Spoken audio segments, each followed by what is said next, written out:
Hello guys, আমরা একটা ছোট ব্লগ নিয়ে চলে এসেছি। একা ছেলে বোকা মনের একটা ভিডিও, ছোট ব্লগ।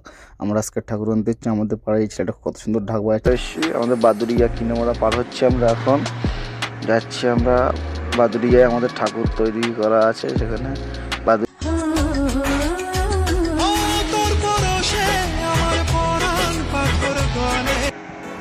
আমাদের যেখানে ঠাকুর তৈরি করা হয়েছিল সেখানে আমরা চলে এসেছি।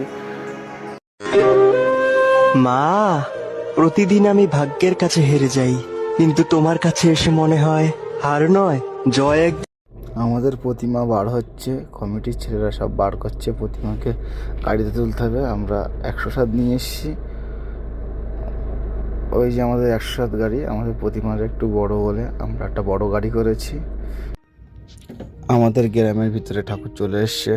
কমিটির ছেলেপিলে সব ধরে নিয়ে আসছে প্রতিমাকে আস্তে আস্তে মণ্ডপের ভিতরে। সামনেই আমাদের মণ্ডপ, এই পাশেই আমাদের অঞ্জলি শুরু হয়ে গেছে। এবার আমি একটু উপোস ছিলাম। আমি প্রতি বছরই থাকি, এবছরও আছি। তা পাড়ার মা বোনেরা সবাই আছে। এবারে অনেক সুখের পরে আবার এলাম ফিরে, তোমার ভালোবাসায় চেনা মনের ঘর।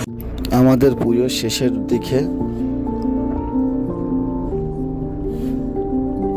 এটা আমাদের থান। ব্রাহ্মণ এখানে বসে হোমযজ্ঞ করছে। আমরা বাড়ির থেকে প্রতিমা বার করে নিয়ে এসেছি। এনে আমাদের যেখানে বিসর্জন হয় সেখানে আমরা এসে প্রতিমাকে মাটিতে নামিয়েছি। নামিয়ে সবাই, কমিটির ছেলেপিলে সবাই আছে এখানে, দেখেন।